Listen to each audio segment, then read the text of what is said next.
All right. How we doing? What's going on?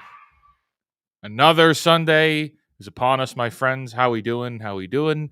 Here at the Wizards. Well, we're still at the Wizards Tower. Today it is episode 7 of this channel's Wizards Coffee Break. I am the real life fake wizard. We've been doing this for more than 7 weeks, certainly. We've been doing it for most of the year, every Sunday, joining you in the afternoon, coming on and talking about things that are happening in the world today. We got a lot to talk through today, a lot of movie talk, a little bit of Disney talk, a little bit of Star Wars talk, of course, because there has to be on a show like this. So I want to go ahead and get started, get right into it. This week, interestingly enough, is Gen Con weekend. This is Gen Con weekend coming to a close here over in, I think, Indianapolis. I think it's in Indianapolis. And I'm not there, obviously. I'm here. I haven't been to Gen Con in many years now. The last time I was there was, I think, 2021, which was some time ago, about 3 years ago. And what's interesting now is that coinciding with Gen Con this year, there's the big push with Dungeons and Dragons and the new D&D book. I have not read any of the additions or changes just yet, but we're going to talk a little bit about Dungeons and Dragons at some point today. We're going to talk about Harold and the Purple Crayon. We're going to talk the Deadpool box office, which seems to be very interesting. Deadpool box office we're going to get into. So let's go ahead and get right into it. Welcome on in, everybody.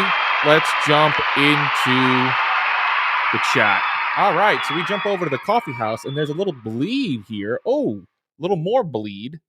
I got to fix my green screen here. You know, it's really interesting and frankly, incredibly annoying is the way that I've had to rig my camera setup now. It is on a crooked angle, you'd see. So instead of being flat, it is now pitched upwards. So anytime there's a slight bit of adjustment, it knocks the whole thing out of whack, which is incredibly annoying. Incredibly annoying. All right, I got to get the chat on screen here. It is nice to see all of you here today. I see a lot of familiar faces here in chat, a lot of familiar names. It's good to be seeing all of you. Got a bunch of people here. We are streaming, of course, on Twitter, YouTube, and Twitch, as we usually do. It's very fun to be multi-streaming. I enjoy multi-streaming. Get you in multiple places at once because, you know, it's aggravating to be like, hey, come on over from X to Y, and no, just stay on the app you're on. We're already streaming. Might as well stream everywhere. So that's very good. But we do see a lot of people on YouTube. Shout out to everybody over on YouTube. Hasn't been a lot of content the last couple of days. I've been, how should I say, recovering of sorts. I think the Acolyte kind of blew out my noggin, so it was kind of not fun to be. I needed to take some time to really recover.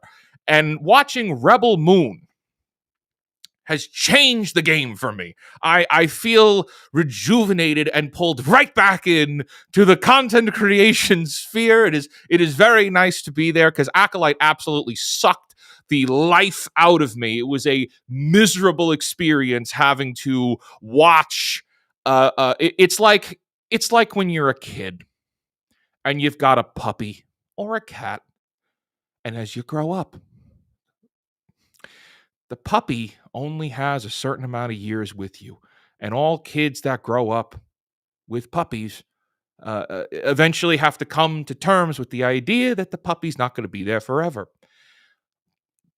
But you go through that morning, right? When the puppy's no longer around, you go through that morning and you get past it, right? You know, you gotta be able to move on from it. So watching what Disney does to Star Wars, for me, is like digging up the puppy every few months and then whacking on this poor puppy's corpse. And I'm like, just leave him alone. Leave him alone. Am I equating Star Wars to a pet? I would say it's the same of mourning the loss of a dog. All right, that's what I'm trying to say. Is it too hot for your robe? Yeah, actually, it is. Right now, it's like kind of hot here. I wanted to change it up. I want to be a little fresh. We're trying new things. I'm still the wizard. I'm just a little faker than usual.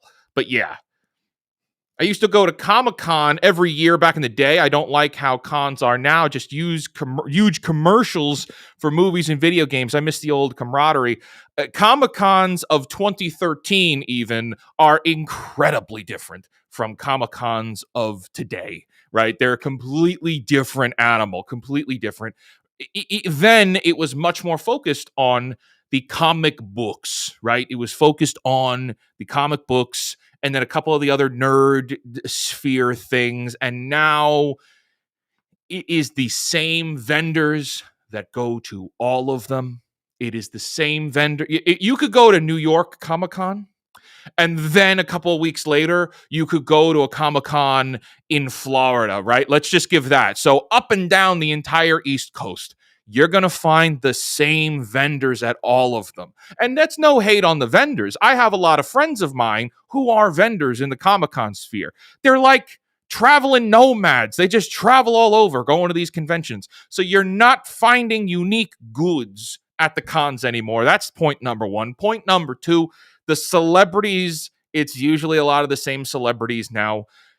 They all cost a fortune. A, B, C, D, tier list of actors. No matter what, they're going to cost a lot of money. And I just can't, I guess in my bitter old bearded age, I just can't justify spending $60 on somebody who had like 7 lines in the Obi-Wan Kenobi show. You know what I mean? It's like, you didn't really do much to, I don't know. Like let's say for instance, you got somebody like Bo-Katan Kryze, played by Katie Sackhoff, right?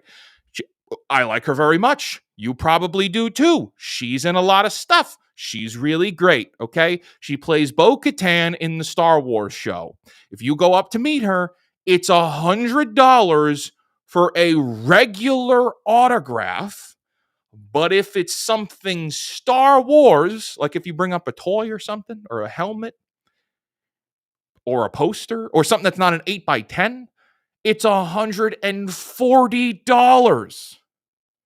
It's $140. I just can't justify that. It's a lot of money. That's a lot of money. And people are hurting right now. So that's kind of crazy. It's like, should you really be spending? And this isn't financial advice. This is to you and to me. It's like, yeah, should you really be spending that much money on that? You know what I mean? So look, I used to travel for Comic-Cons. I used to work a lot in Comic-Cons where I was. That's why I was traveling for Comic-Cons. And there was a local con in my city, I think last weekend, in the city that I live in right now, and it's a massive event.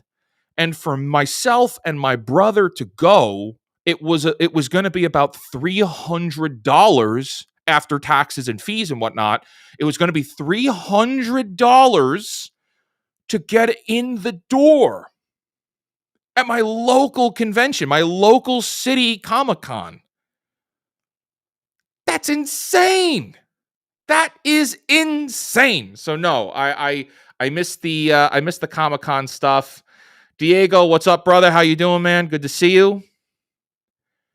From Joe, I recommend going back and reviewing old shows just to have something that doesn't make you want to die. Yeah.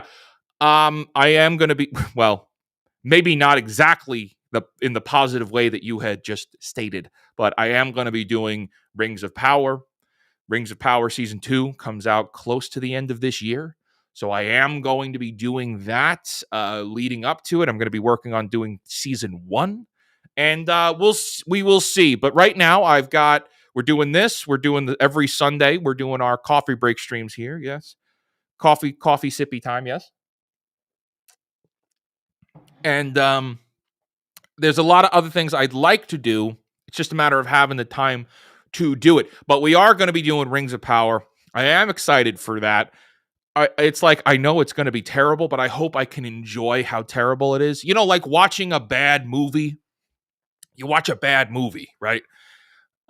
Like Troll 2 or Madam Web. Like Madam Web is a bad movie, but you know why it's great is because it's bad, but they tried hard. Like somebody like this was somebody's love and joy, right? Somebody's soul went into making this, and it's awful, which is why it's good. And that's like kind of a mean-spirited thing to say, but there's a difference, and I'm actually trying to defend it a little bit. If you look at Madam Web, that movie is awful, right? But it was made with good intentions. It was not self-aware of what it was. And so therefore it's bad. And so, kicking the microphone. And so when we watch it, that element of badness to it is actually very funny to watch. It's very bad. But if you watch a movie that is self-aware about how bad it is self-aware bad movie, like the Sharknadoes, right? The first two are terrible, but they're okay. They're fun. But you get to Sharknado 3 and it has jumped the shark in every possible way, okay? And then they just kept making them, and they just get worse and worse and worse. And they're no longer, there's no level, there's that self-awareness makes it no longer fun. It's no longer a bad movie. So that's a long way for me to say, I hope that Rings of Power is bad where we can all enjoy it while I make some content on it. So that is a lot of fun. I am looking forward to that. Let's see. I just drew a Bo-Katan showcase in Star Wars Unlimited, not getting her to sign it now. Well, actually, so that's really interesting. I played Star Wars Unlimited on launch day. I was at an event in Las Vegas, and they unveiled, it was the first day where that became available. And I played in a competition. It's a fun story. I like trading card games. I like to play them when they first start, and then I kind of back out because I'm not interested in the collecting or there's a lot of money spent there that I just can't justify to myself. And but I do like playing the games. I played Star Wars Unlimited on launch day in Las Vegas at an event. And I knew I was going to be competing, and I know that they had been doing, because Star Wars Unlimited was doing events all over the country prior to their release. Like they were at TwitchCon last year. So even relatives of mine who I was at this event with had played this game, so they knew a little bit about it. And so I knew a little bit about it. And I planned ahead. I was in a draft competition on day one. I had never done a draft before. So Star Wars Unlimited was my first draft card game experience. And I planned ahead with what I was gunning for. And because I planned ahead, I crushed everyone. And I ran a Boba Fett meta, and I pulled 2 in a draft, 2 holographic Boba Fetts. And so I've got those in my nice little book, because I went, of course, because then you have to. You gotta get the book. You gotta get the trading card book, and you gotta sleeve them. You gotta put them in the nice little sleeves and put the sleeves in the book. And now it's like, oh, well, am I ever gonna play with these cards again? You know? But yes, I hope you enjoy it. I'm glad you got it. That showcase is awesome. I hope they're still worth a lot of money. Great, good job, awesome. Good job. I mean, you drew the card, so it's not really a good job, but it's like an awesome congrats. That's it. That's better. I just enjoy your particular style of recaps and would like to hear you discuss shows that we actually all loved. Yeah, look, I feel like that I get that a lot. So there's some people who, especially when I post on Instagram, say something like, why don't you tell us about the things you like and stop telling us about the things you don't like? And now these are people that obviously want me to stop ripping on the Acolyte, and more power to them. That's fine. I am happy that people like things that I don't like. I'm aware I'm a broken, bitter child, right? I am a child wearing a Halloween costume, complaining about media, right? I understand that. I'm self-aware enough about it. But people do say, like, tell us about the things that you do like. And my response to that is, well, I do like a lot of things, and I do talk about a lot of the things that I like. And inside all of my bitching and moaning and complaining is the fact that I love all of this stuff. I love Star Wars. I love Lord of the Rings. I love these things and I want them to be good. I'm not as apathetic as a lot of people still are. Like, I want to go to Disney World. I want to be given a reason to go to Disney World, to go to the Star Wars Galaxy's Edge. Please, I am the guy itching to give you money because I love the product, but I hate the product right now. So it's like, yes, I do love all of this stuff. And I know that there's so many people that feel exactly the same way. I know that there's so many of you that are in the comments here today online, seeing my videos, seeing other people's videos, that it's like, I want to be with you. I want to be a buyer of your stuff. I want to buy your stuff. Take my money. Just make good shit. And they don't make good shit. They make awful shit. You got 2 showcases. All right, now that is some luck. That is some luck. You may want to go do a scratch off while you're at it and only do one. Only do one because you don't want to burn through that luck. Or like, do something with that luck. You pulled 2 expensive showcases in the cards. You got to do something with that. You got to do something good. You got some incredible luck. I don't really believe in a lot of that stuff, but it is fun to play into it when good things happen.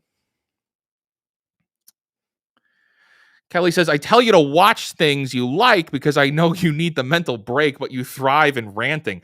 I can't help it. Okay. I went into, all right. Well, good. That's a good transition. Let's talk about Rebel Moon. Right? So I didn't really care for Rebel Moon when it first came out. And today I have now scripted a video reviewing Rebel Moon 2. I watched the first one. I watched the second one. Specifically, the director's cuts. I've done a video on the first one. The video is out. And I'm about to do a video on the second one. And I went into these. I didn't really care to watch them initially. But going into these, I wanted to like them. I wanted everyone that's complaining to be wrong. And I wanted to say, no, these were great. Everybody shut up. Shut your mouth, right?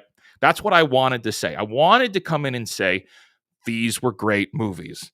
I can't say that because I catch all of the glaring flaws with something like Rebel Moon, and it drives me absolutely crazy. It's like, I don't want to catch it, but like, I'm analyzing the story you're telling me on the screen, right? I have a TV. My TV is big. I have a big TV. So I'm looking up at it. So it's like, give me something to like. And they don't often do that. And so we've got Rebel Moon 2. Rebel Moon 1 was 3.5 hours. Rebel Moon 2 was 3 hours. So I am now 6.5 hours in on Rebel Moon. Every single sequence of these films, every single sequence, every one, has been done in other films before and has been done better in other films before. There is not a single original scene or sequence in Rebel Moon. Not one. And I know that triggers the talking point of, well, we don't get anything original anymore. Everything is something we've seen before. But even Acolyte had new things in it. I just hated all of it. Right?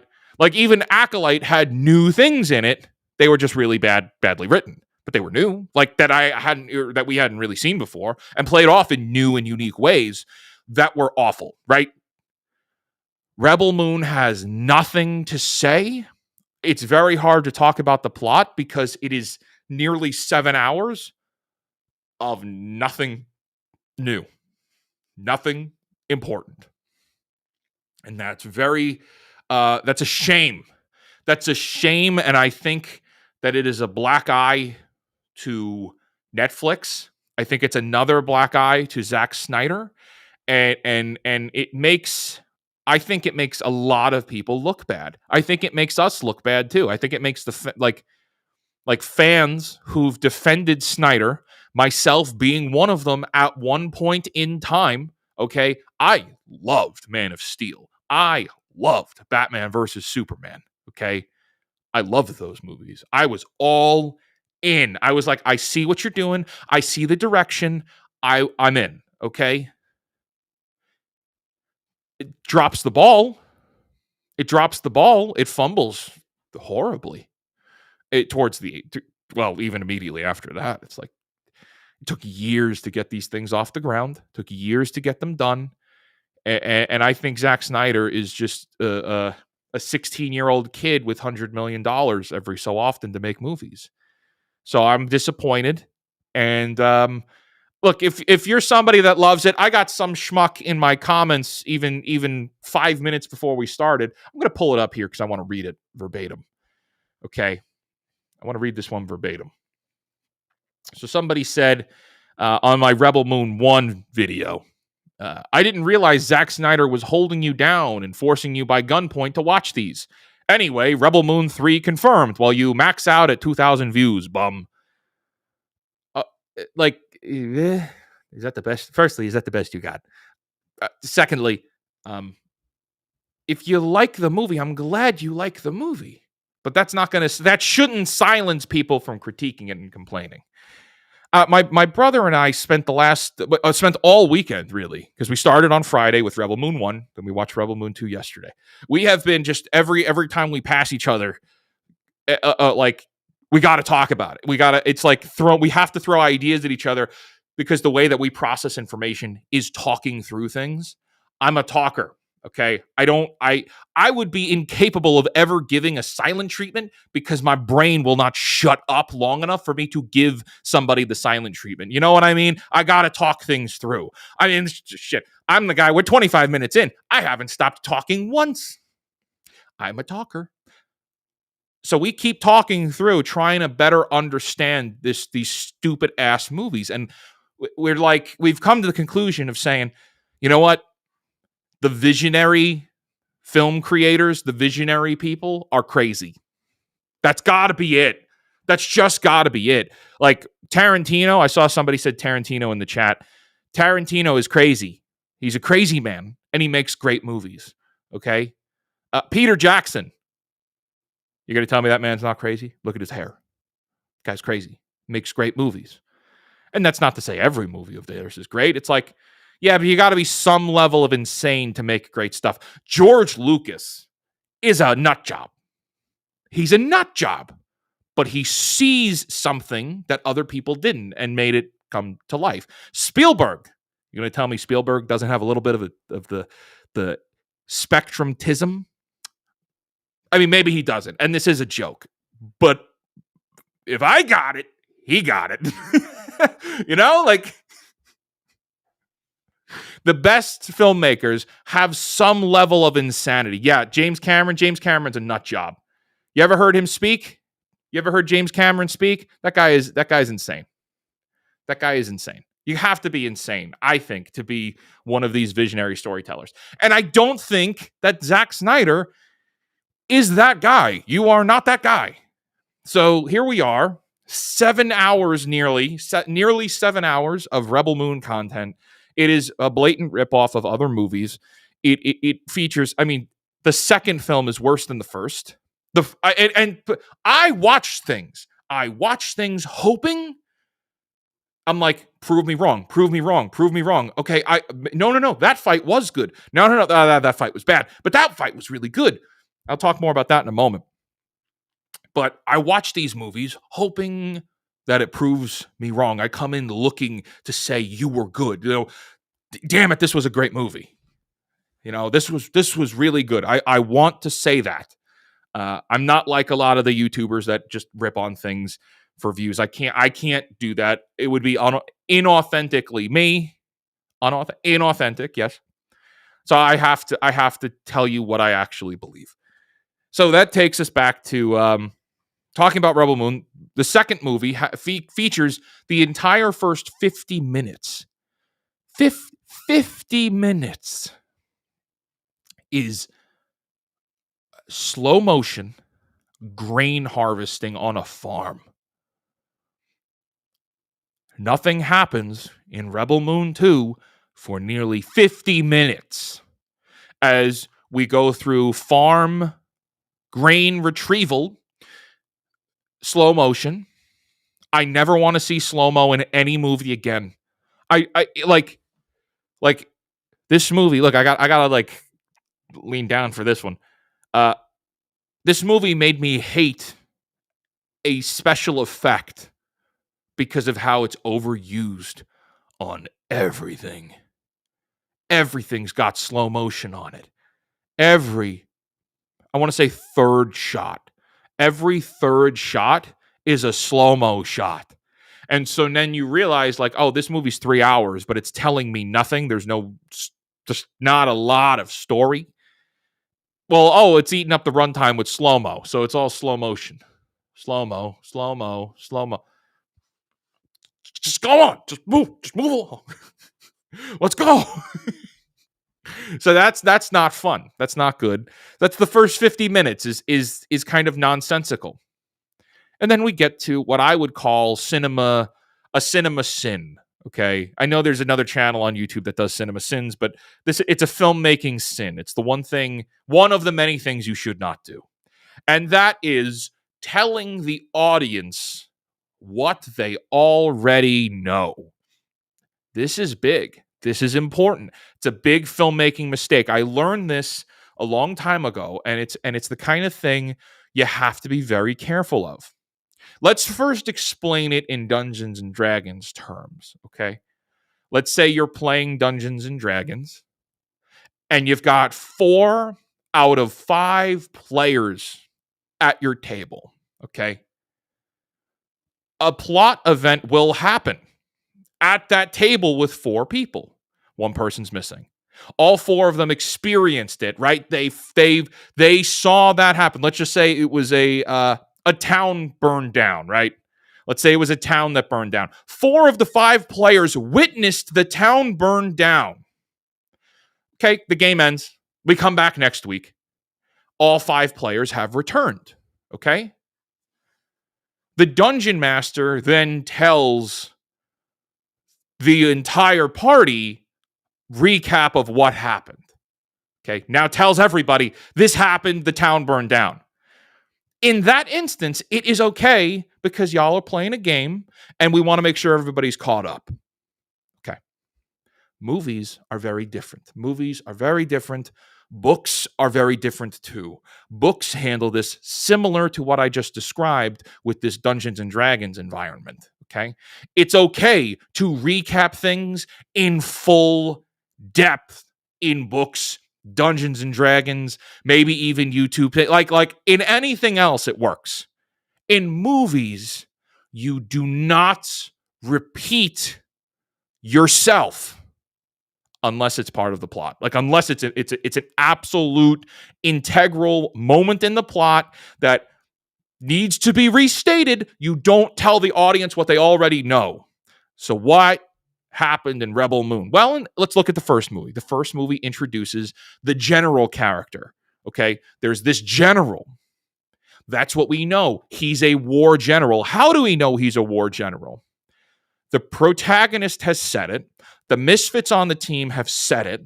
We get to meet the character. He says it himself. I was a general. I watched my soldiers die, and I've been battling these demons ever since. This guilt of watching that happen.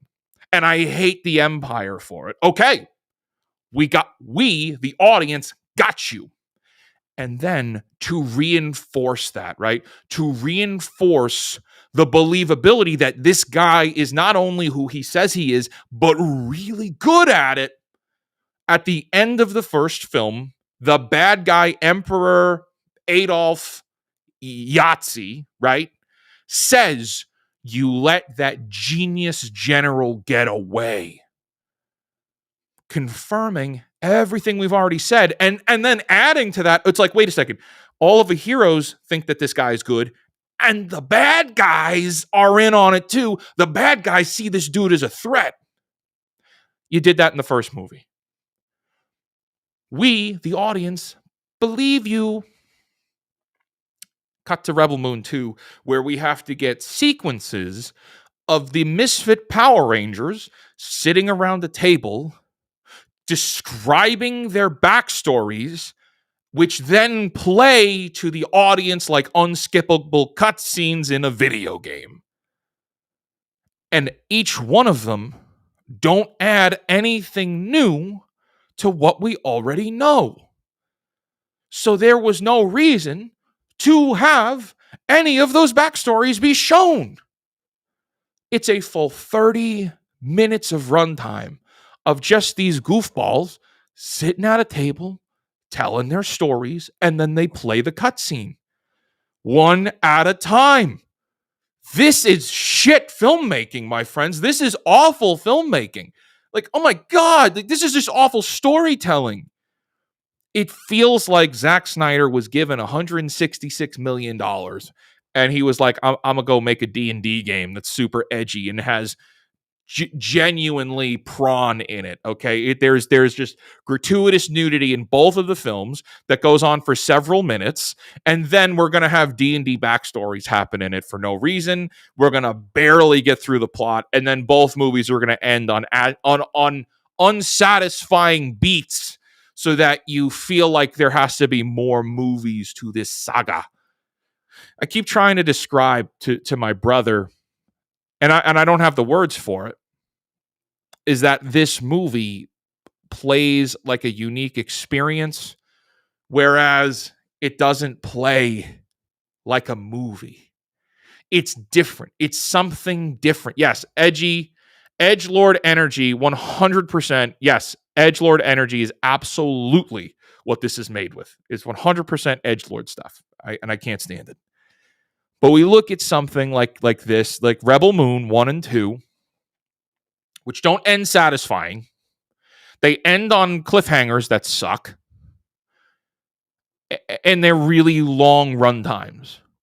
Well, to me, it's like, well, then we're not watching a movie, but at the same time, we're not watching a show. So is this some kind of new medium? And then my response to that is, God, I hope not, because this is shit. This is terrible. So I'm disappointed, like kind of beyond belief, because this should have been Zack Snyder's like planting a flag, almost like a comeback. And I know Snyder fans would go furious if they heard me say he needs to have a comeback, because they're going to say he was never out to need the comeback. But I really don't take Snyder fans super seriously.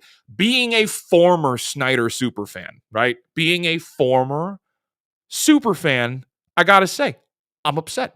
I'm disappointed. These movies sucked. In the first film, there's an entire 20-minute opening sequence wherein a family is running away from the Yahtzees on a planet that's being totally sacked by the Yahtzees. Okay. It at some point, because we're watching this family run away, and you've got the women and the daughters escape, and it's the father and son are left behind, and they're defending, but they've got a pet monkey. They've got a pet monkey in a cage. Well, they drop the cage. The monkey gets out of the cage. The father says to go and get the mother and sisters to safety. So he goes and takes them away. And the father has a moment where he's cornered. It's like he's cornered into this building, and he picks up the monkey and he says, they're coming after her, meaning the daughter that was holding the monkey. That this was the monkey's owner. They're coming after her. You got to do something. Talking to the monkey, and then they embrace, and it's kind of weird, and you kind of can't take it seriously. To which point, the monkey runs outside and detonates like a nuclear bomb.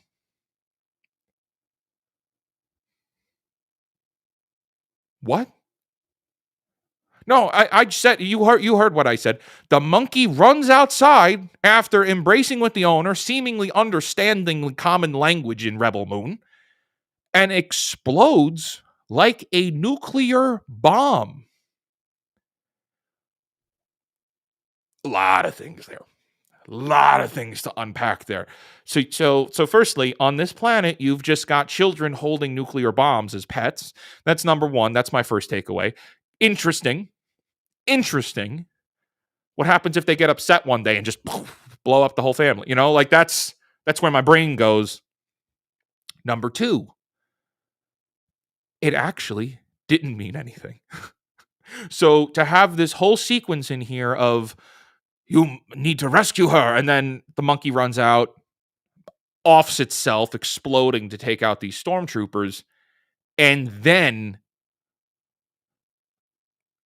the stormtroopers just walk right through it anyway and corner the family again, capturing all of them. So it meant nothing.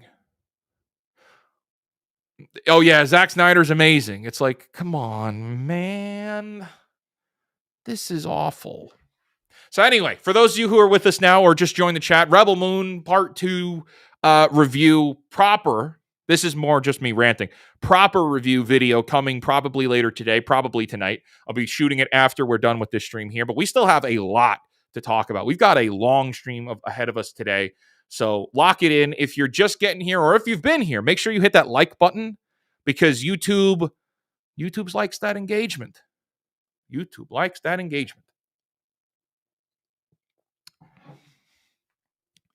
Yeah, see, I agree with this, and I got to be very careful. Well, he may have some issues with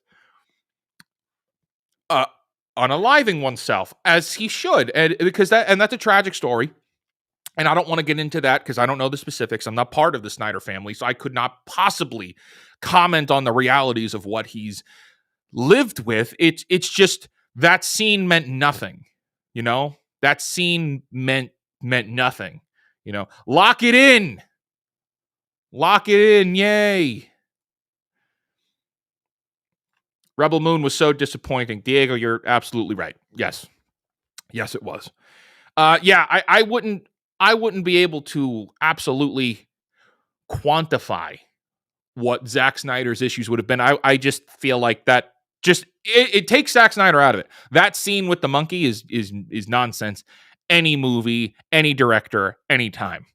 Even without a monkey, it could have been anybody else, could have been anything else. That scene doesn't help because it meant nothing.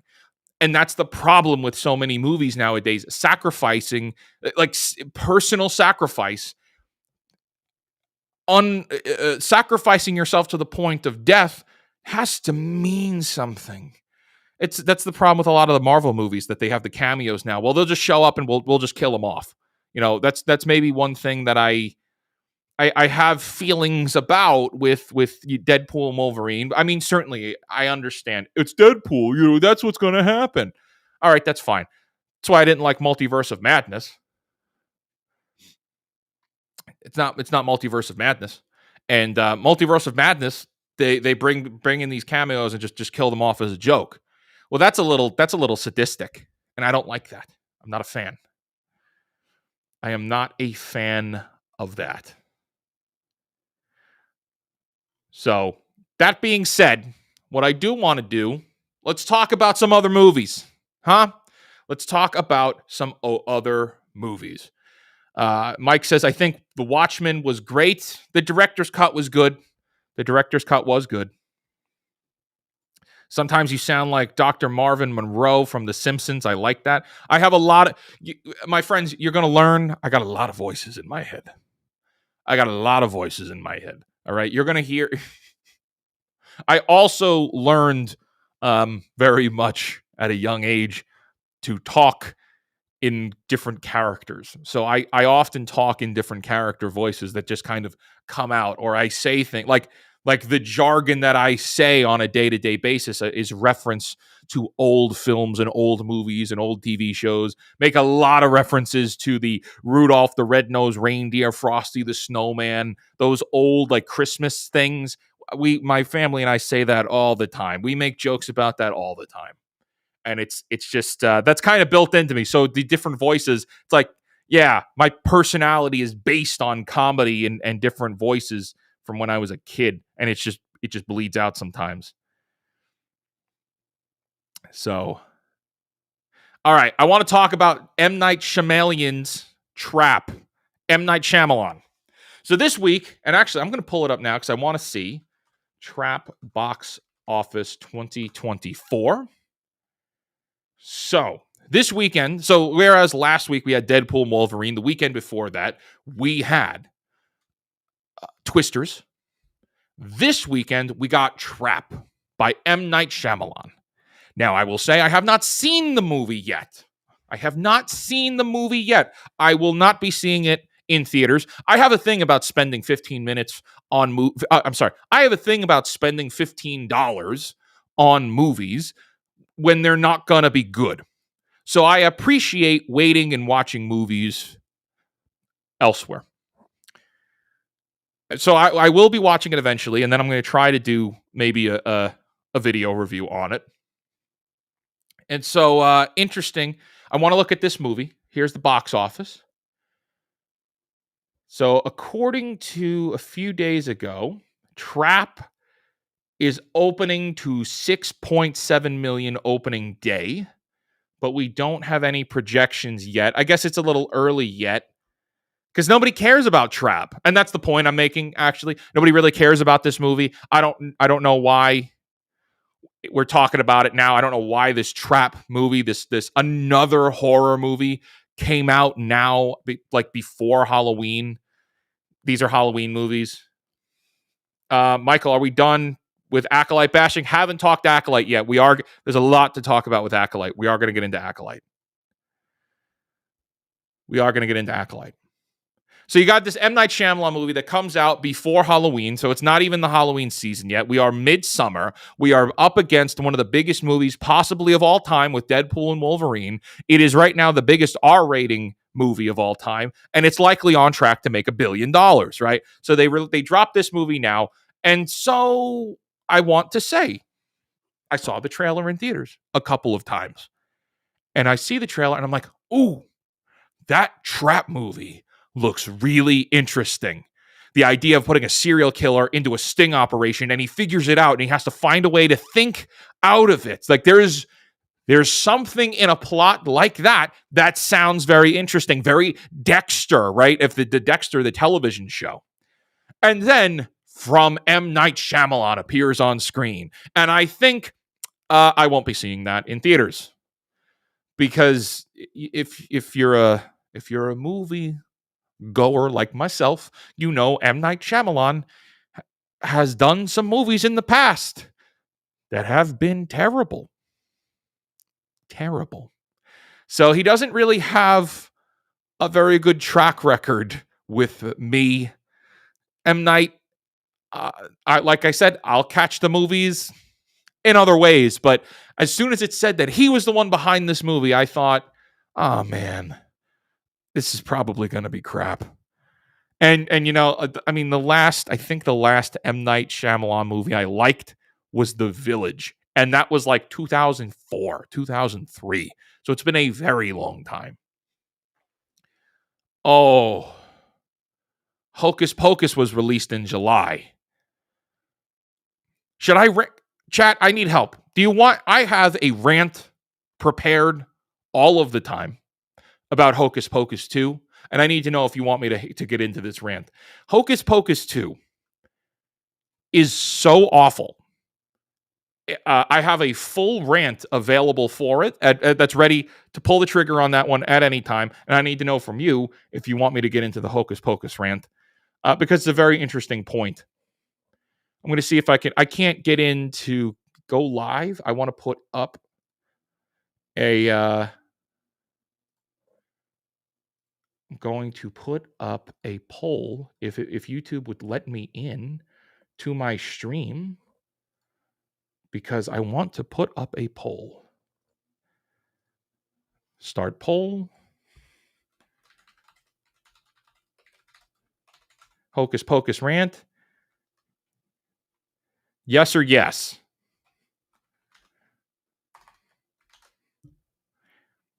And it'll be eventually just save it for, of course, the rant will be save it for Halloween. I intend to do an entire video discussing why Hocus Pocus 2 is a terrible movie.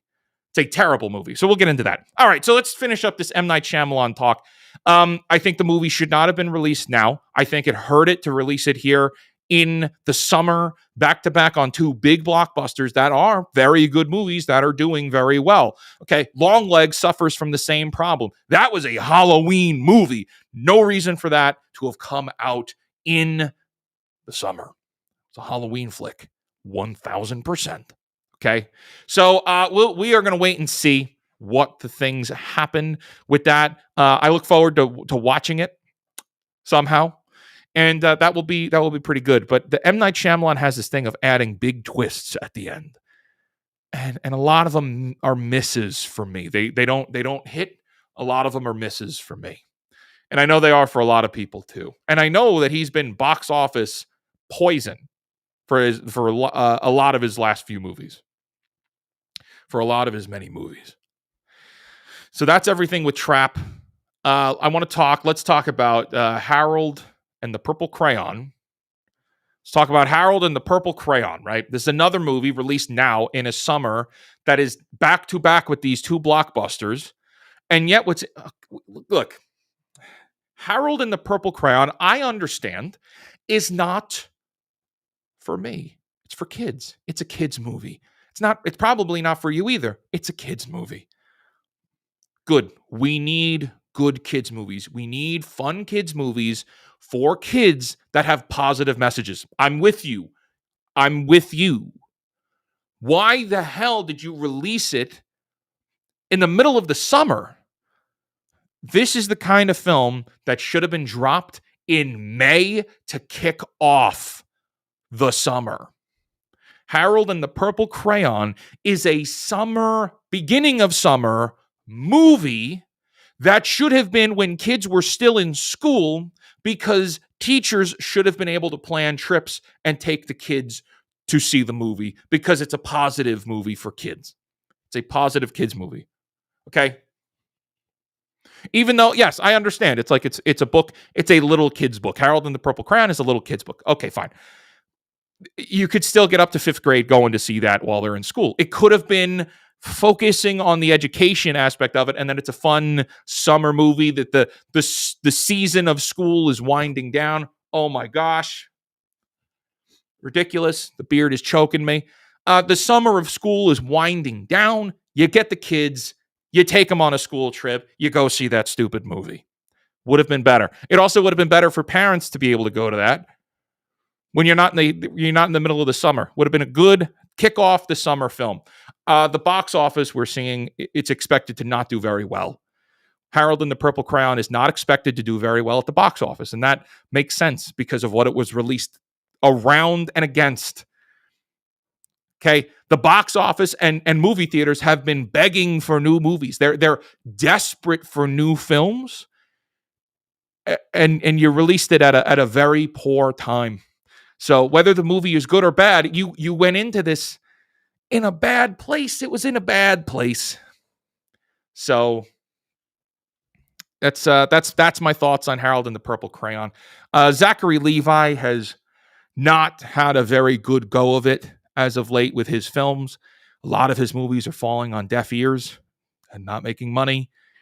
Eventually, that's going to kick back on his career. And I know just from listening to him in interviews, Zachary Levi has not had the easiest career. Now, this is the guy who was originally on NBC's Chuck. For everybody that remembers Chuck, I loved Chuck. I think Chuck was a great show. I enjoyed it very much. It lost me after season 4. After season 4, it kind of lost me. But everything with Brandon Routh and playing that Shaw character, 10 out of 10 television. That was good. That was really good. That was really good. So we've talked for nearly an hour. The beard has to get truly terrible now. I just wish it would stay down, but it doesn't. It's like it pokes you in every different way on my nose, and it's like, oh, painful.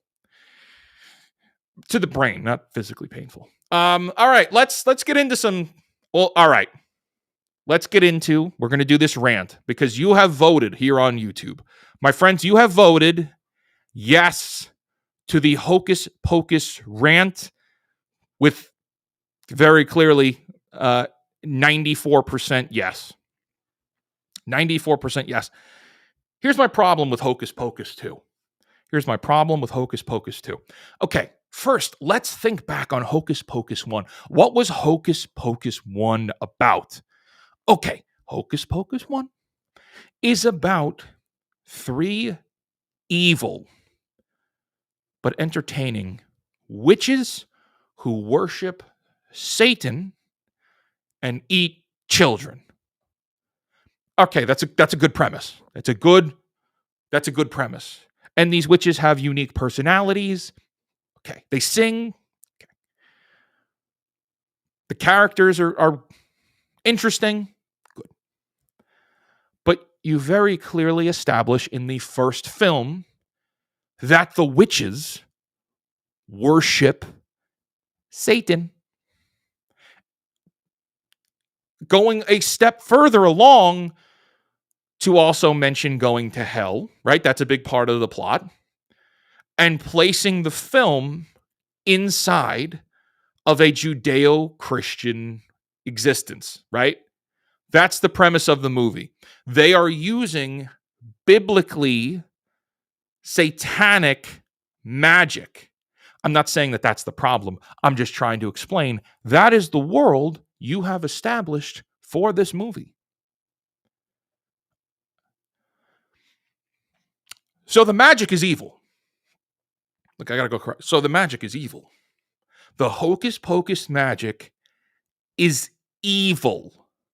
It's connected to hell and Satan. Okay, I'm with you. Hocus Pocus 2 comes out, and it's another bullshit movie of the little girl has the magic inside of her all along. So the little girl has got the Satan magic inside of her all along, which is a bullshit cop out of the power was in you all along. It's like, no. That's not a good hero story at all. But to take it one step further, it's not only is the power inside you, that power inside you is based in an evil reality where the witches that conduct this type of magic go to hell if they don't eat the virgin kids. Disney, what the hell are you doing? It's like, look, I've had this discussion with people. I've had it with family, and they go, "Well, I like it because it's got silly songs." Okay, that's fine. You do you. You do you, boo boo. I hope you like it. I'm just reading into the stories as they are written, the worlds as they are described.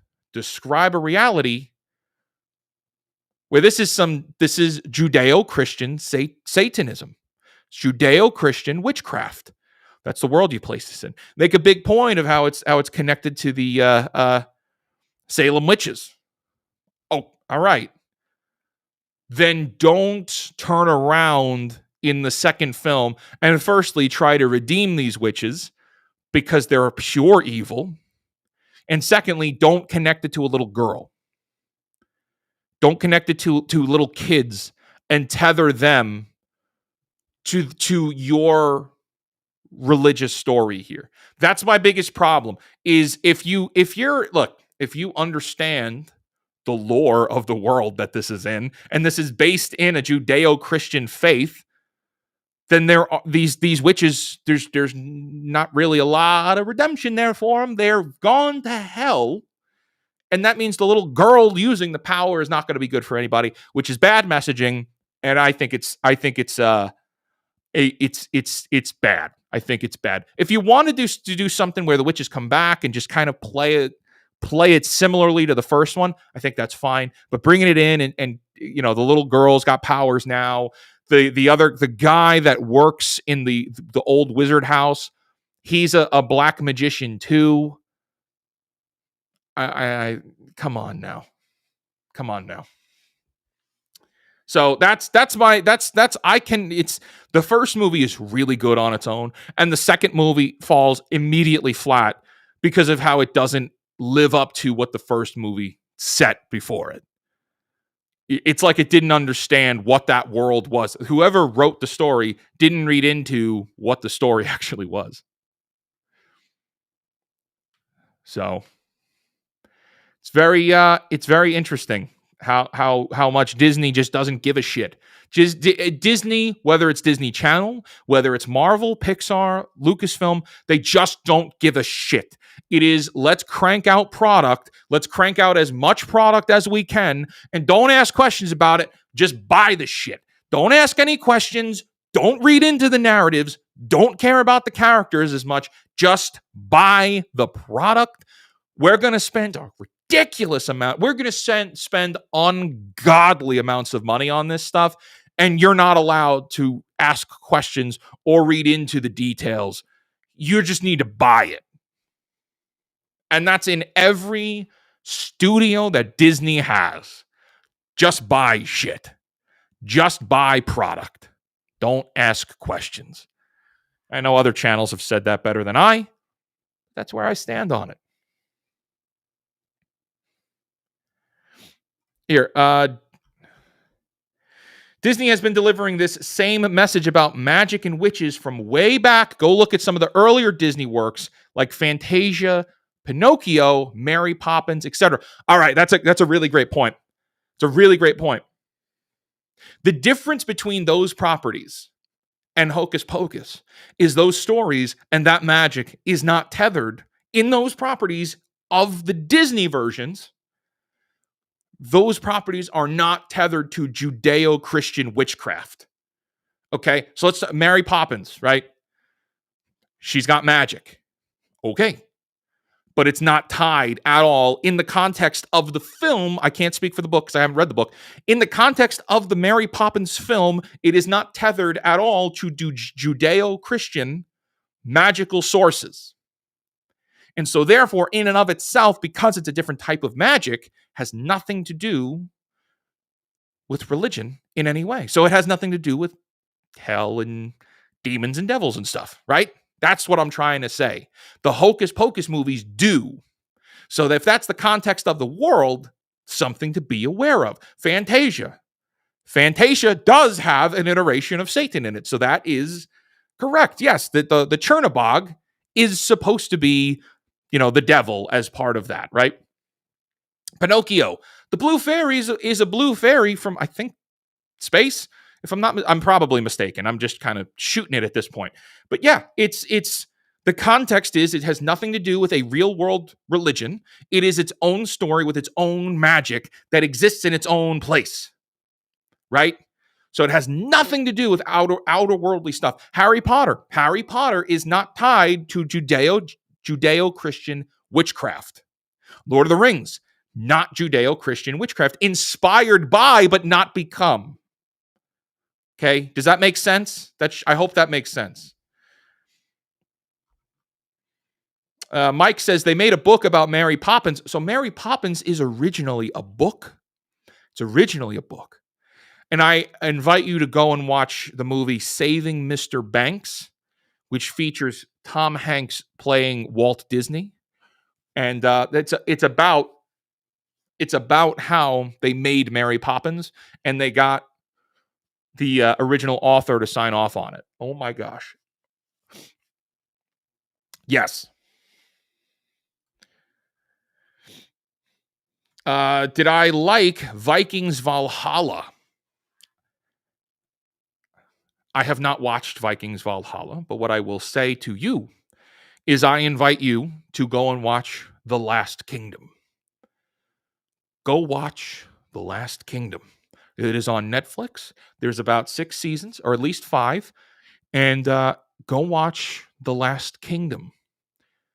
I love this show. This might be my favorite show. Like, it might actually be my favorite show. It's at least in my top 3. It's at least in my top 3. And that is very similar in style to the Vikings shows.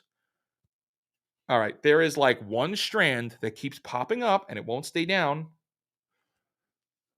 And it's like right there. And I can't stand it. I can't stand it. I have to trim this beard again. It's crazy. It gets like really frizzy and it shouldn't.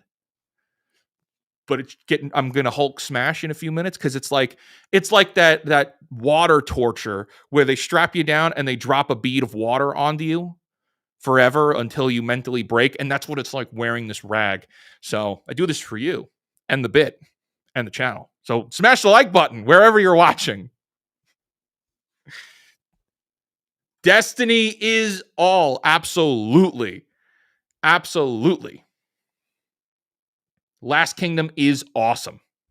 Last Kingdom is great. It's one of the best shows, easily one of the best shows, definitely on Netflix, but it's in my top 3 of favorite shows.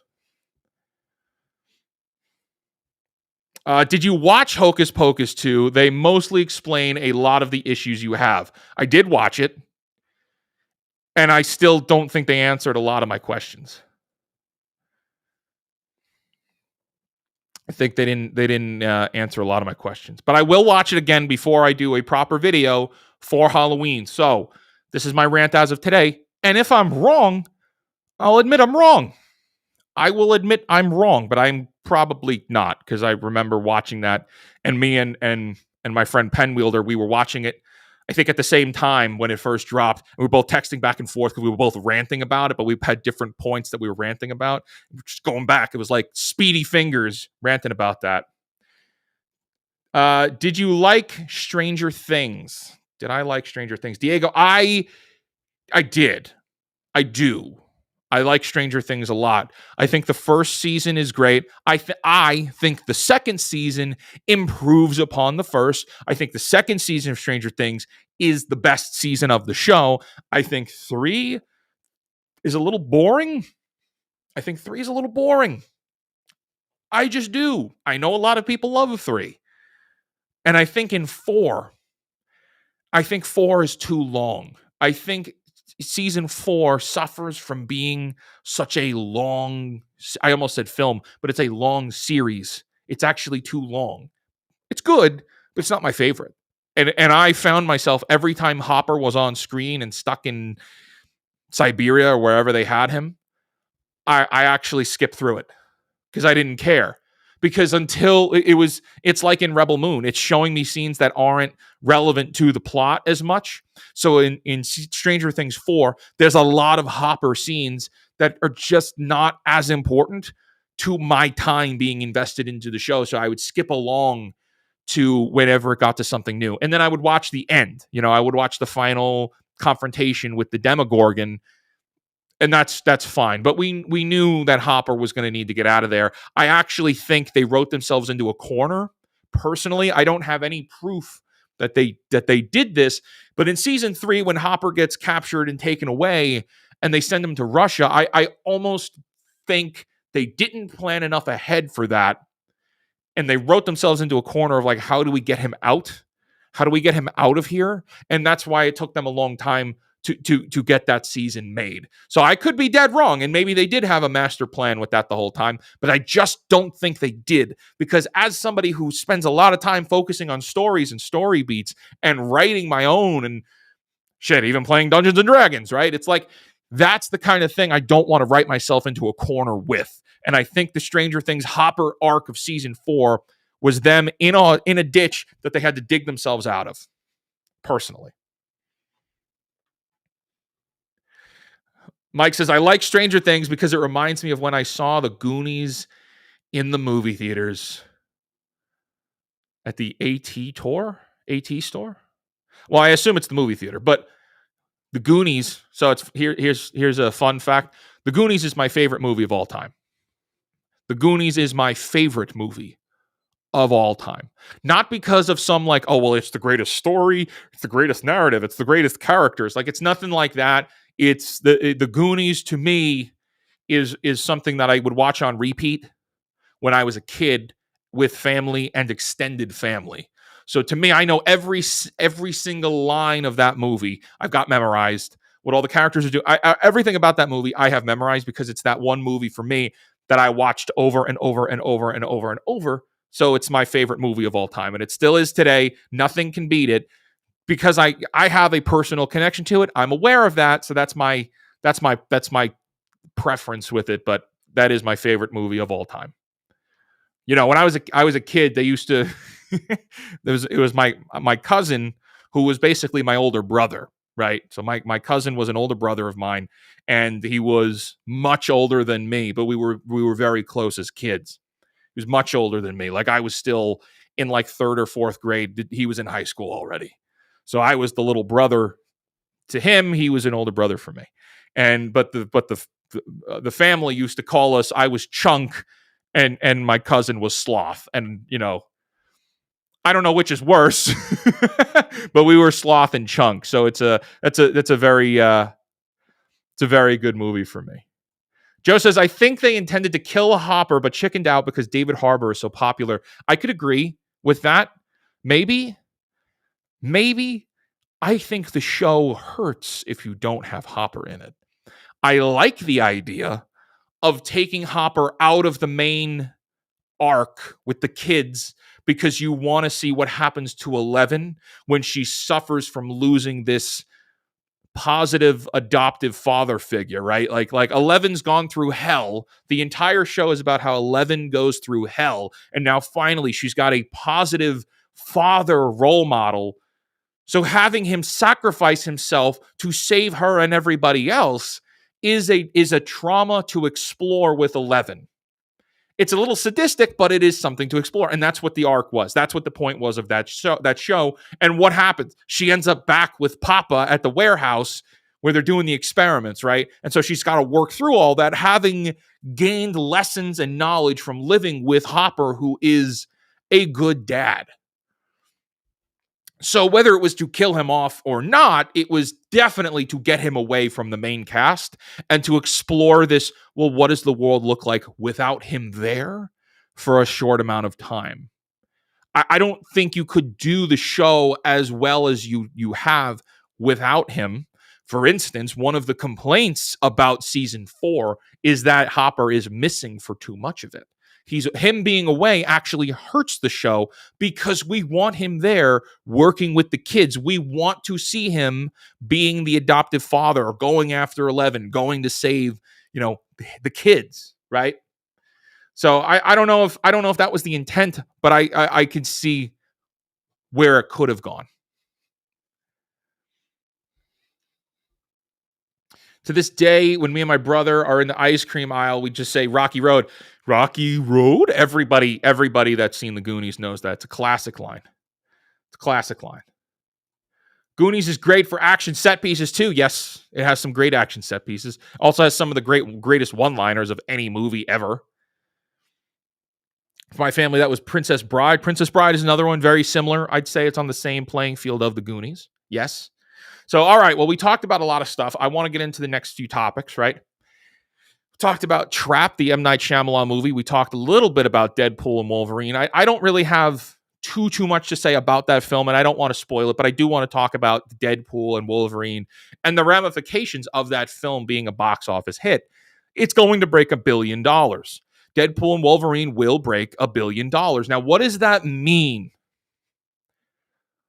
Well, it means the wrong lessons will be learned by Disney. That's what that means. It means that Disney is unfortunately going to get the wrong ideas about a lot of things, okay? The Deadpool and Wolverine film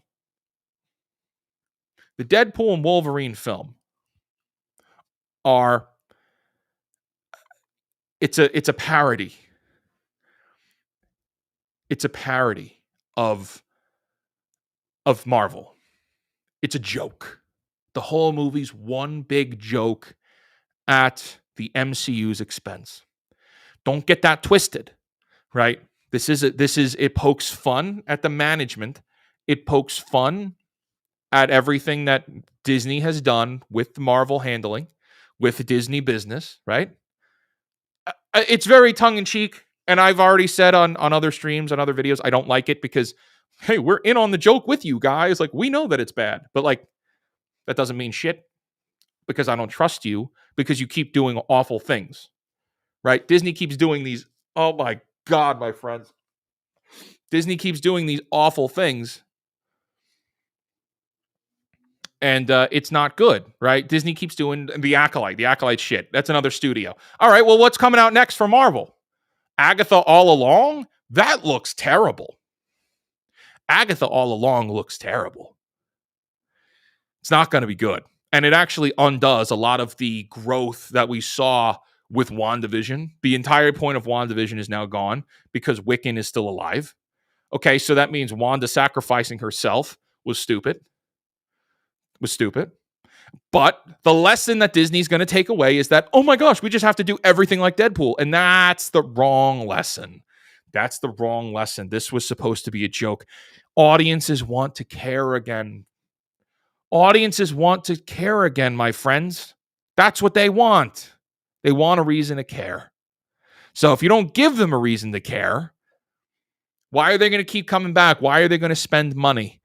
The announcement with Doctor Doom, whether you like the announcement of RDJ being Doctor Doom or not, it's a sign of desperation. It's a sign of, oh gosh, we screwed up. We need to go back to form.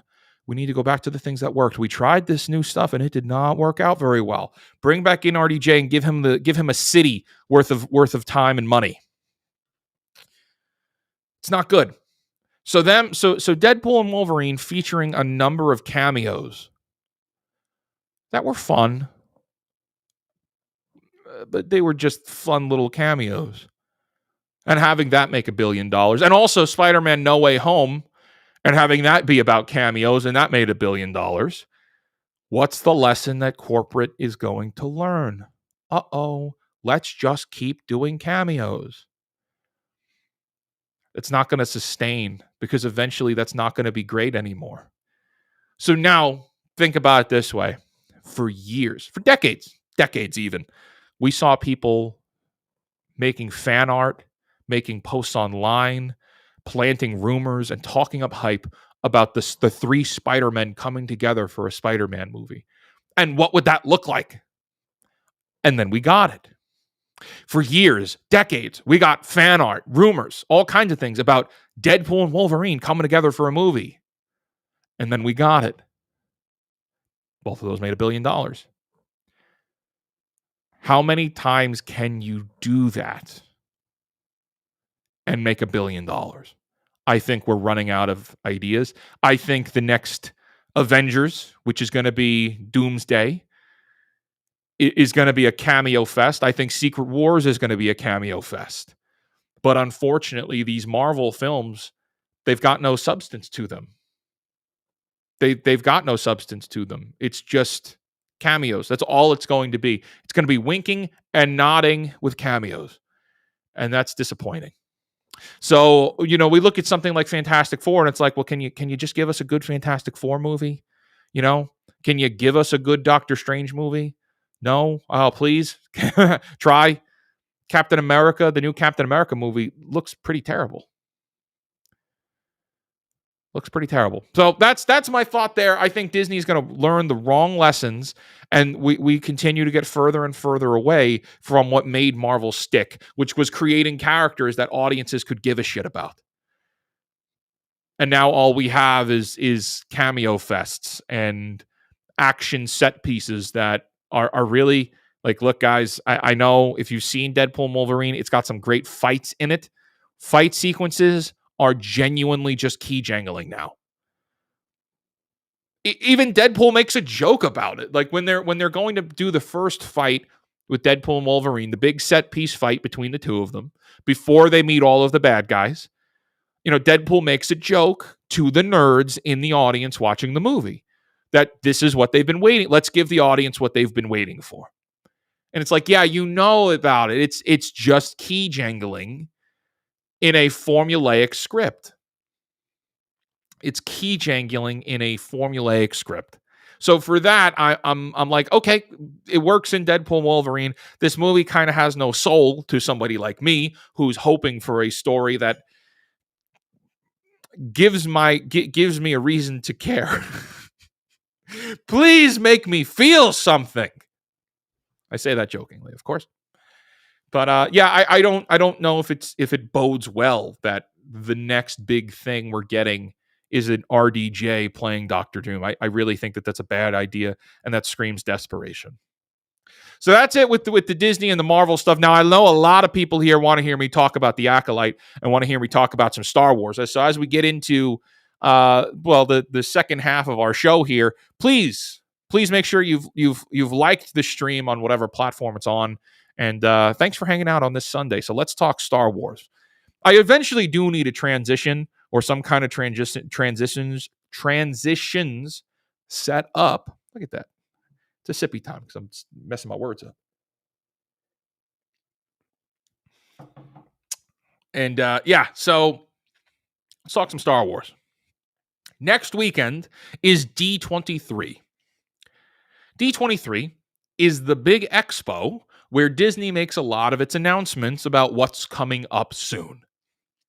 We have not had a very satisfying D23 since, I believe, 2020, when they had the big stockholders meeting where Kathleen Kennedy came out and said, here are all of the projects coming out for Lucasfilm. Bob Chapek, or as I like to say, Bob Paycheck, came out and said, here are all the other projects that we're working on. We haven't gotten anything to that level of special and sophisticated announcement with Disney in years. Why is that? Because a lot of those projects they announced didn't happen or flopped. That Lucasfilm announcement, Kathy Kennedy comes out and says, oh, well, we're doing a droid story. Didn't happen. We're doing Rogue Squadron with Patty Jenkins directing. Didn't happen. We're doing The Acolyte. Did happen, and it was bad. We're doing Star Wars Visions. Star Wars Visions was not bad. The first season was very engaging. I liked Star Wars Visions. It was a unique take. I'm not big on anime, but that was enough for me to be like, well, maybe I've had it wrong on anime for some time, and I should give it a chance. And I'm surprised that something was able to do that to my frozen heart. We talk about The Acolyte was announced. Obi-Wan Kenobi was talked about. Mandalorian was talked about. The Rebels of the Gina Carano show that got canned. Oh, geez. But anyway, that got announced and that got canned. All of these shows. Oh, the Ahsoka show was announced. And another show was Lando. Lando Calrissian was announced to be another show coming to Disney Plus. And for the longest time, we kept hearing, it's still happening, it's still happening, it's still happening. Donald Glover's coming back to play Lando. It's going to be a big deal on Disney Plus. And we found out over the last few days that it has been shit-canned, like a lot of the things at Lucasfilm, that they won't just admit to us has been canceled. For instance, the Rian Johnson trilogy. Oh, it'll happen eventually. It'll happen eventually. I don't think it will. There's a lot of projects like that they talk about and then never actually deliver on. Rogue Squadron. Oh, well, that's going to come back. That's going to happen. I doubt it. Taika Waititi's Star Wars movie, the Kevin Feige movie, the Game of Thrones guys were supposed to get movies. Now, some of these have been confirmed as canceled, but most of them are still in the it's going to happen eventually pipeline. And so that takes us to Lando finally getting confirmed to be closed. And I have feelings on this. My feelings are they did the Solo movie. Solo lost money at the box office. Solo made the mistake that I rant about in just about everything now of playing the franchise game. So instead of Solo just being a good single movie on its own, it tried to set up for a trilogy. And then because it failed at the box office, that story remains incomplete and broken. The Acolyte ends on a cliffhanger, setting up for more stories that were never greenlit. It does not have a satisfying conclusion. If it does not get a season 2, The Acolyte will remain just another franchise broken story that is unsatisfyingly concluded. Solo is the same way. Ahsoka is the same way. At least Mandalorian season 3 ends with him kind of retiring, right? Like if they never came back with Mandalorian, it'd be like, yeah, that ending sucked, but at least it was a completed ending. He retires, goes to raise Grogu. All right, whatever. A lot of studios make these mistakes. Rebel Moon makes this mistake. Betting, it's the counting your chickens before they hatch kind of thing. You haven't gotten the contract that says you get the blank check from the studio yet, but you make movies that put audiences in positions of never getting satisfying conclusions. So what does this have to do with Lando? Well, Lando would have picked up where the Solo movie failed to have an ending. And so now that Lando is confirmed to be canceled, or at least put on that permanent Lucasfilm ice block for however long, it means that those Solo characters will not get the conclusions that they should get. And now I know, you're getting ready to tell me they made comic books. Kira is in other things. It's like, I don't care. Kira is going to appear in the Star Wars Outlaws. I don't really care about these characters as much, but I like when stories are completed. And I think a lot of people feel the same way. See, I just watched the Rebel Moon movies, right? They're both not very good. But at the same time, I sit here today and I'll tell you, those movies were not good, but I still have hope. I still have hope that firstly, we do get a third movie, that the third movie is the conclusion to Rebel Moon, and that it actually sticks the landing. I want Zack Snyder to prove my ass wrong. I want things to be good. I want Rebel Moon 3 to happen and be so damn good I have to eat my words. Please give me a reason to say I was wrong. Please do it. I enjoy that. Unfortunately, it doesn't happen nearly enough. I want to say, you got me, you proved me wrong. I would enjoy it, but it doesn't happen often. So, same thing here. I may not have loved the Solo film at Lucasfilm, but I wanted to get a proper conclusion. Twilight got a proper conclusion. Harry Potter got a proper conclusion. I want things to have the endings they deserve. And unfortunately, that's not something we get a lot of anymore. So the Lando cancellation is not a happy thing. That's a disappointing thing. Whether it would have been good or bad is different. Excuse me. Whether it would have been good or bad we wouldn't have known until we saw it. But I can still have hope that things will be good, that things will play out the way that they're satisfying, and they're not just corporate schlock nonsense. That's disappointing. I see a few comments here that I want to look at. Scroll down here.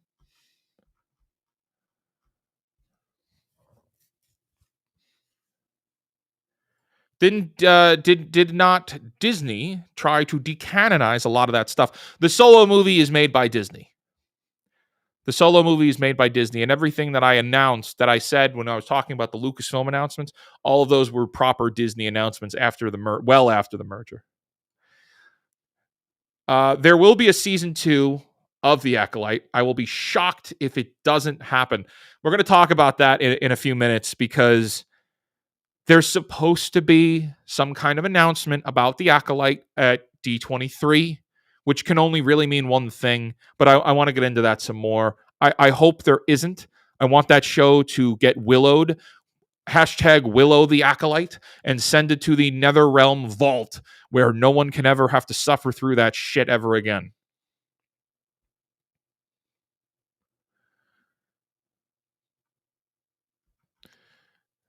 Give anime a chance. The storytelling is amazing as long as you watch the right ones, and there's a plethora of fantastic anime. My brother has been trying to get me to sit down and watch Cowboy Bebop. He's been trying to do that for years, and then every so often here, he'll put it on the TV, and I'll have to watch it. I think we're on episode 3. I think we're safely on episode 3. Castlevania anime on Netflix is good. I actually hate this show. I'm sorry. I tried to watch it. I did. I did watch it. I actually, for some reason, I just never really considered it anime personally. It's not like conventional anime by any means, though I'm not an anime guy, so I wouldn't be able to help with that, right? But I hated the Castlevania show. I did not watch the newest season, and I stopped after season 3, I think it is. Season 3, whatever season ends with them killing Dracula, that show sucked. That I hated that. I hated it because it's a show about it. The first season is awesome, and then it goes downhill. Castlevania goes downhill very quickly. I know a lot of people love it, and I'll catch a lot of shit for it.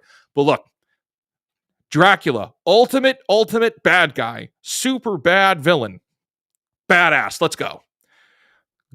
Misfits that need to take him down. Heroes. One of them is Dracula's son. Then the Belmonts. Then whoever the mage girl is. All right, I'm in. Let's do this. That's the first season. Okay. We get to season 2. Dracula is kind of a depressed loner now and brings in a whole bunch of villains that I don't care about, that are plotting inside his castle. Like they're plotting against him right next to him, in theory. And we spend a lot of runtime hearing through with these characters and getting their backstories, when what I really want is to spend time with the heroes or with Dracula directly and learn about what they're doing now. And they made Dracula into this kind of depressed guy, which, okay, play that out. Spend more time fleshing that out. And don't give me the side B plot characters that are trying to usurp him. I don't care about them. I don't give a shit about them. Give us more of the heroes and the villain, not the B plot that you're going to be getting to in seasons 4 and 5 and whatever. So that was my biggest problem with the Castlevania show. It didn't spend enough time on the heroes. And then there's this big hype, seasons of hype for a single 15-minute fight scene with Dracula, and that's it. That's it. That's it. How unsatisfying. So no, I didn't finish watching. I know things happened after that. I've heard very mixed reviews from friends who have seen the rest of Castlevania. I liked Rebels a lot. Star Wars Rebels, that is. I enjoyed Star Wars Rebels too. I have some issues with it, but I'm really... it was good. It was more good than it was bad. It's aging well in my brain. Let me put it that way. Star Wars Rebels is aging well for me. Whereas something like the Clone Wars is not. And I know that that's like, how could you say that? There's a lot of things in the Clone Wars that I just didn't really care for. And it's like, it's a good show, but I will not watch it again. I watched it once and I just don't care to watch it again. Coming back down. To be honest, Acolyte is how I found your channel. Well, I appreciate that, Joe, because that was how I kind of started this channel. This is a very new channel, even still. I think we've only been doing this for a solid 2 months, maybe, not even 2-3 months at this point. And a lot of it has been Acolyte focused. So I appreciate you coming here from Acolyte. And I will cover it if they do make another season. Like I will be covering Skeleton Crew, which we have yet to talk about. And no, I'm happy. It has brought in a new fake wizard community here for us to be able to have streams and talks like this. So I appreciate it for that. I'm very happy that it has brought us together, though I do wish we met on different circumstances. It's like going to a funeral, right? And you see extended family and you're like, man, I wish we got to see each other on better terms, right? Same thing here. I wish we would be brought together. I'm glad we've been brought together. I just wish it wasn't over the dead puppy that Star Wars is, that Lucasfilm keeps digging up for money. And they're not making money. Do you like Batman as a concept? I do like Batman as a concept.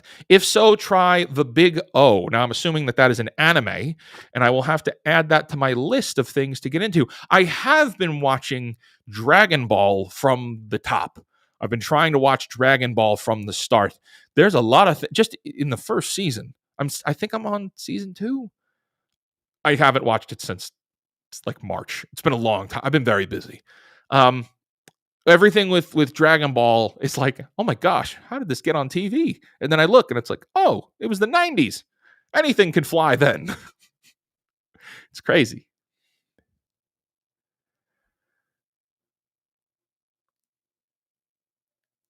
So, yes, that is fun. Let's talk about, before we talk Acolyte, let's talk Skeleton Crew.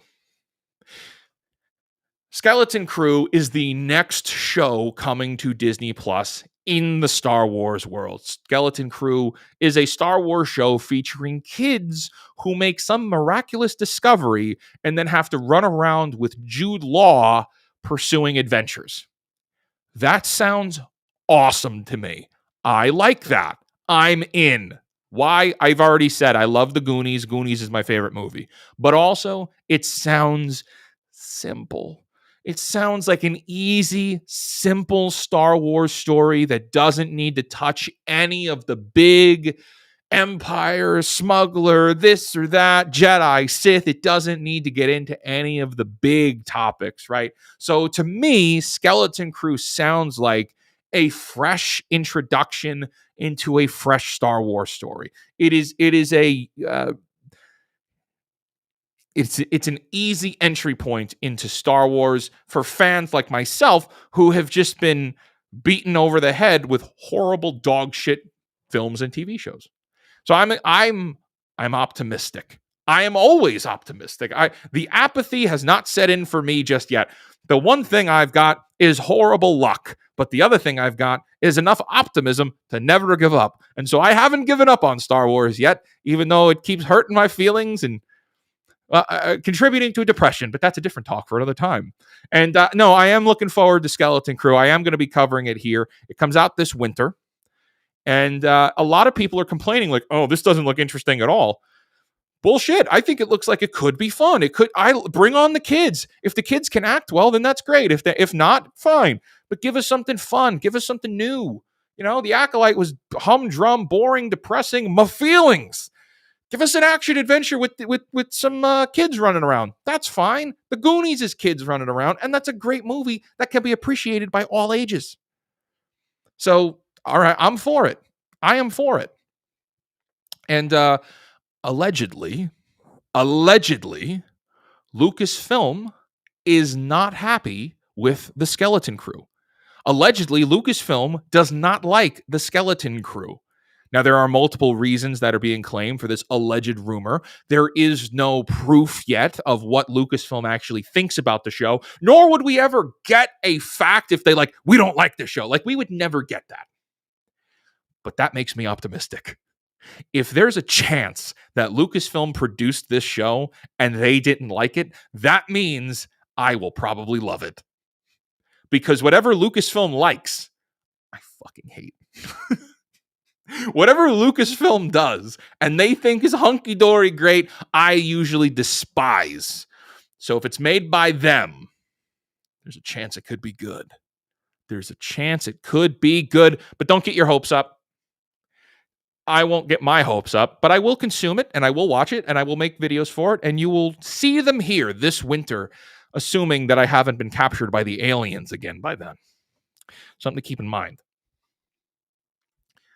John says, same, I really liked your take about the Acolyte, especially when discussing how weird and serious that one Jedi self-deleting was encouraged by our hero.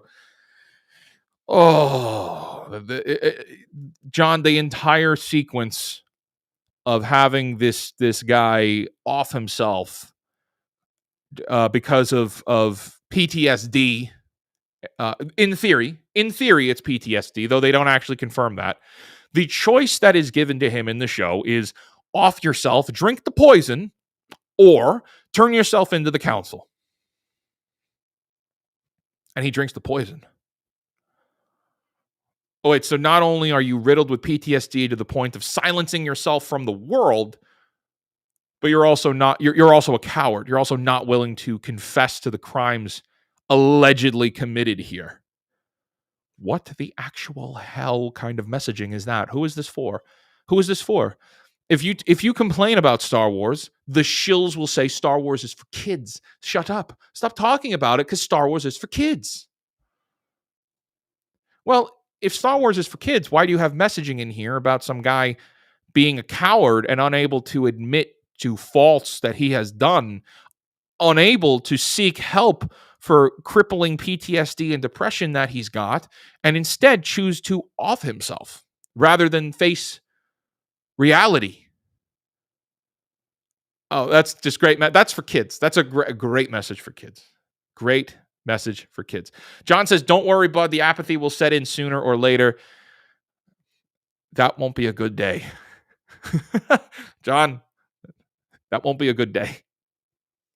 I have pushed that down. I have kicked that can down the road every time I get that little voice that's like, oh, it doesn't matter. It's like, no, you got to fight through that. There's always a reason to keep caring. There's always a reason to find the good stuff in everything. And whether it's talking about Star Wars or whatnot, I think I have a personal belief that it's a slippery slope. And so when you lose hope in one thing, you lose hope in the next. You lose hope in the next.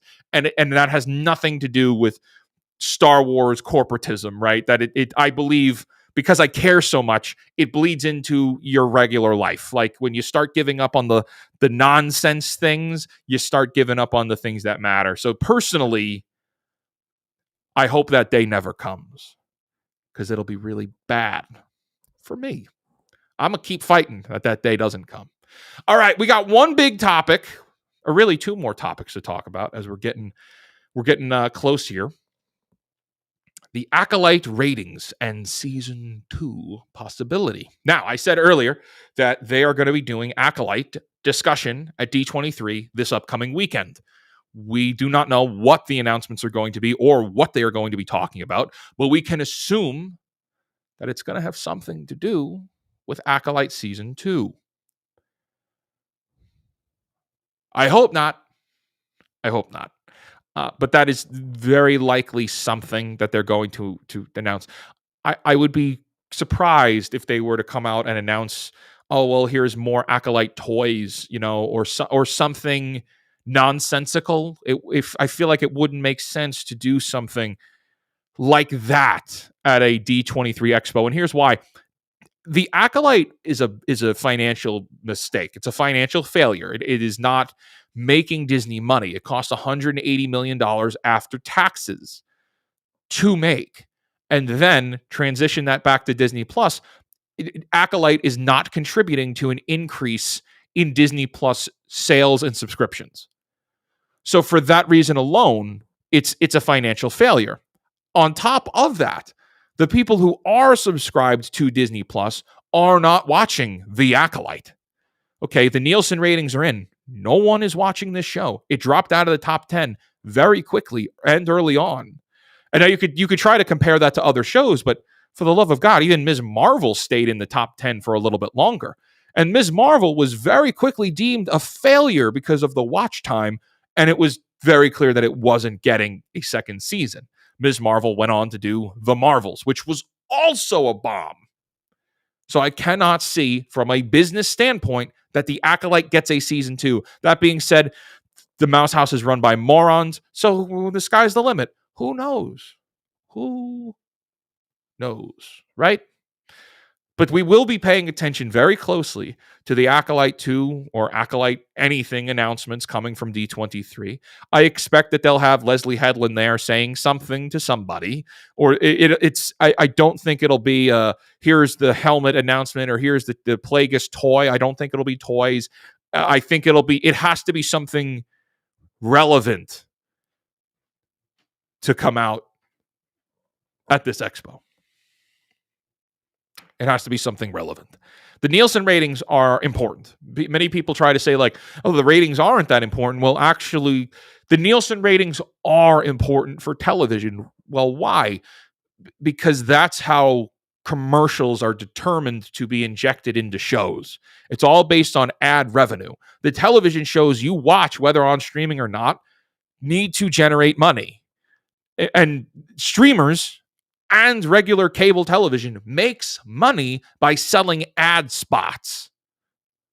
If they can't get ad spots to run during the shows, the studios don't make their money back. The ads are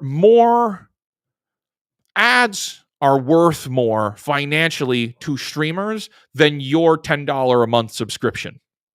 They're worth a lot more because your $10 is a flat $10 and they need to play the volume game to amass thousands upon thousands of people to also pay $10 in this hypothetical world. But now if somebody comes in with ad dollars, well, that ad dollars can fluctuate, could be very high based on views. Like it's a double dip, yes, because you're paying for ads and you're like ads are being paid for and you have subscribers. So the streamers are double dipping, yes, but you make more money on the ads than you do with the subscriptions. And so if you have a television show that is not getting watch time, if people are not watching it and the ratings show it's not being watched, advertisers will not invest in your shows. Advertisers will not invest to spend lots of money to put their commercials on your shows. And that is where the Acolyte has tremendously failed. I've said before, Disney doesn't give a shit about you. Disney doesn't care about you, does not care about me, doesn't care about how we feel about what they're doing with the properties. The Mouse House and Hollywood does not give a damn about storytelling anymore. What they care about, I mean, arguments to be said that they've never really cared, but let's just assume that they have. They don't care about the stories. They care that you buy the stories because inside of those stories, they can put other things that you can buy, or they could sell other things inside of those stories. So storytelling and streaming content is a vehicle to hit you with advertising. Right now, we are streaming on YouTube. YouTube makes money based on ads. Okay. You may have a YouTube premium subscription for $10, but they're not making a lot of money on that.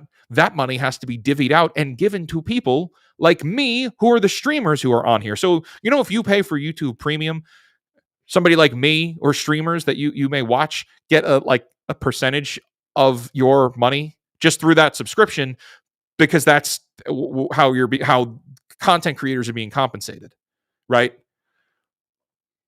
They make much more money on ads than they would on your $10 a month. So streamers and content publishers want advertising. If your content does not bring views, you do not get the algorithm boost. You do not get pushed out to more people, and you do not get renewed for a season 2 when your series cost nearly $200 million.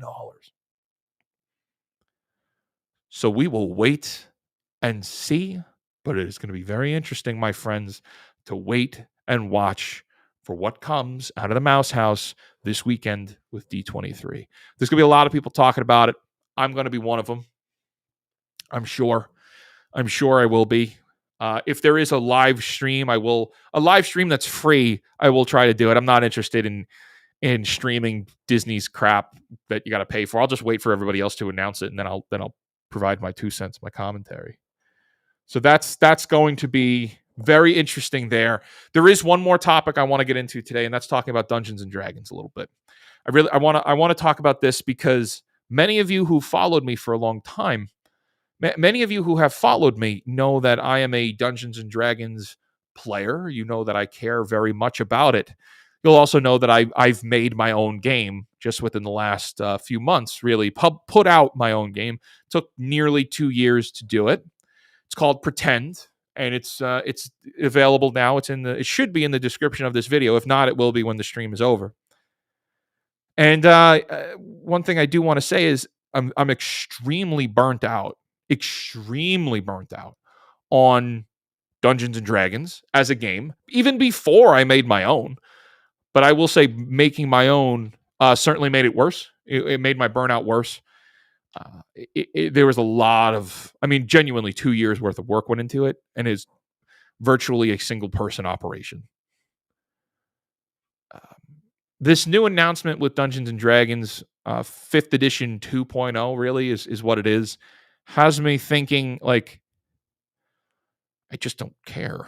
I know a lot of people do, but I've played a lot of this game over the last decade, and I don't know if you're like me, but it's boring to me now. It's truly boring to me now. So while I know a lot of people are excited for these new rules and additions, I've seen some people comment on them, though I have not read them yet myself, like I said at the beginning of the stream. And all I could say is like, it's not enough of a change to warrant new interest in me jumping into it. See, the one thing with Wizards of the Coast that we're watching unfold is that they're very clearly getting ready to jump into the mobile gaming space. And that doesn't mean cell phone apps. That means microtransaction games that are available on many devices. It really, actually, I should take that back. It is only a matter of time before the one D&D game is available on your phone, and the D&D online web app that they're building. It's not going to be very good for consumers because it's going to be expensive. That's another reason why I'm disinterested with it.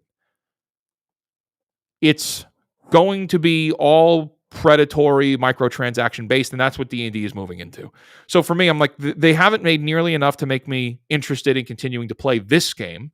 I will play other games. I still go to my comic shop and I run games there, right? But we may be playing different games every so often, different RPGs rather, because the Dungeons and Dragons system is just boring to me now. So, no, I will eventually read it, and I may do some content on it. Probably not for some time, not until it's readily available for somebody to find those books or PDFs. But yeah, if it is Gen Con weekend, and I know I have a lot of friends who are at Gen Con this weekend. I hope they're having a great time. I hope they had a great time. It is the end of day on Sunday, so everybody's getting to the airport, trying to get home. And my message to you is that if you are an RPG player, consider looking at other games. Just because I made one doesn't mean it has to be mine, but try other games, because Wizards of the Coast is about to get... I'm a wizard. I'm a fake wizard. I'm a wizard, my friends. I can see the future. And the future's telling me that Dungeons and Dragons is going to get extremely microtransaction heavy. So be aware of that now and make moves on that now and start picking up other games now before it gets to be too big. All right? That's my message there. So with that, everybody, I think that's going to cover up a lot of the major topics we have that I wanted to talk through. I just see a few more comments here. Let's address. We need another season 2 of The Acolyte. I want to see 230 million burned, 180 after tax breaks again. Yeah, I guess I mean, I'll make content out of it, but I'm just not. I don't want it. It hurts. Those shows hurt, man. Hey, we got Plagueis. Yeah, but he did nothing. Is that all it takes for you people to just bend over for Disney? He does nothing. Darth Plagueis appears in The Acolyte and does nothing. He's a cave goblin. This is enough for you people? And I'm the bad guy for pointing out that it means nothing? He does nothing. That show sucks. There's that beautiful apathy I was talking about. Yeah, John, it's burnout is not apathy. I'm self-aware enough to know I'm extremely burned out on D&D, but I'm not apathetic to it. I'm just burned out on it. But it's that very funny. It is funny. I want that kind of tax break. I want that kind of tax break too. But again, that was something with the UK. They got a big tax break for filming parts of The Acolyte in the UK. And that's where that came from. But okay, my friends, that is going to be it for today's Wizards Coffee Break stream. If you are new here and if you enjoyed anything that I had to say, why can I not remove that? There we go. If you enjoyed anything that I had to say, please make sure you hit the like button. If you're new here, consider smashing the subscribe button. I am the real life fake wizard, and we are going to be doing a lot more content, a lot like this. More things are coming. More content is on the way. I need to go film my Rebel Moon 2 video, which should be available for you watching this in the future because we're going to upload it today. I hope you have a great week ahead of you. Until next time, create, innovate, inspire. May the force be with you. Cancel Disney Plus. Watch Twisters. That was fun. Twisters was fun. And I will see you again.